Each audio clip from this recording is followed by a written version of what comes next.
This week's information flow doesn't quite match the deluge of the past fortnight, but there's still going to be plenty for investors to chew on. Top down, it's mercifully quiet, with only UK manufacturing and industrial output on Thursday the 10th of August, and US inflation figures on Friday the 11th worthy of particular note. Company-wise though, 10 FTSE 100 firms are scheduled to release their interims. Key names to watch include Intercontinental Hotels, Paddy Power Betfair and Standard Life on Tuesday the 8th of August. Support services firm G4S on the 9th, after its return to the Premier Index back in June.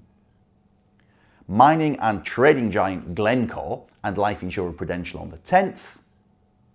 And another big life insurer, Old Mutual, on Friday the 11th. However, for all of those big names, I suspect the biggest potential source of fuss could be a third life insurance giant, namely Legal & General, when it publishes its first half results on Wednesday the 9th of August. As we can see here, the shares have done very well over the past year, and they're trading at, well, pretty much 18-month highs. With the figures for Prudential and Old Mutual also in mind, the whole life insurance sector has done pretty well, with an 8.8% advance in 2017 from the FTSE All-Share Life Insurance Sector Index, outpacing a 5% gain from the All-Share itself.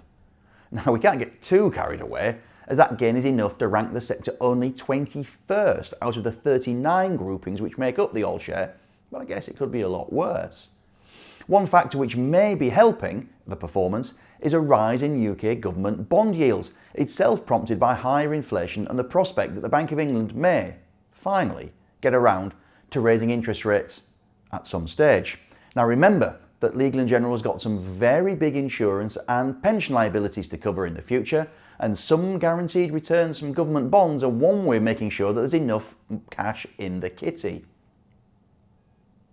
This may be why this chart showing the life insurance sector and the UK 10-year gilt yield, well, looks to work pretty well, though I should stress that correlation is not causation, and the relationship's been a little bit less clear-cut of late. In addition, there's a lot more to the life insurance and life insurer share prices than just gilt yields, as we will find out when Legal & General releases its interims on the 9th. Now, there are a number of key figures to watch. The first is the headline pre-tax profit figure, naturally enough.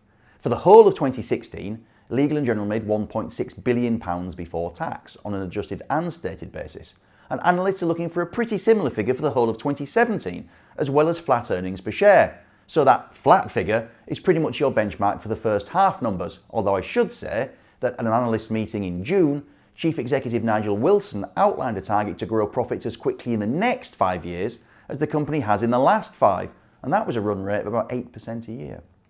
The second figure to watch is divisional performance. Legal & General's got 6 operating units for reporting purposes. Watch out in particular for bulk annuity and individual annuity sales at Legal & General Retirement, asset inflows at Legal & General Investment Management, and the rate of change in premiums at the US and non-US general insurance operations. This next graphic, by the way, shows the profit split by division from 2016, so you can gauge which matters the most. Next up, check out the solvency ratio. I don't want to get too technical on you here, but just as the banks have got Basel III rules that tell them how much capital they have to hold to make sure they're safe, the insurers have got the Solvency II regime. At June's analyst meeting, Legal & General said it had a £7 billion surplus for a 188% coverage ratio, which is all perfectly healthy. Although once you remove transitional measures, that ratio drops to 88%, which is less good, but the transitional measures run beyond 2030, so it doesn't sound like a crisis in the making. The final number explains why Solvency II is important, and that's the dividend. If Legal & General did have a Solvency II capital shortfall according to the regulator, then its ability to invest in its business to grow or pay out dividends could be curtailed. Now, the company's grown its payout every year since 2010, and as we can see here, analysts are looking for a 7% dividend increase in 2017, so that's your benchmark for the first half. Legal & General paid out about 4p a share at this stage a year ago. Now, if Legal & General does increase its dividend by the forecast 7% to 15.3p for 2017, that would equate to a yield of around 5.8%, the 12th highest yield in the FTSE 100. But income investors would clearly need to do their research on dividend cover and Solvency II before taking that number for granted. So thank you for watching, and I look forward to seeing you next time.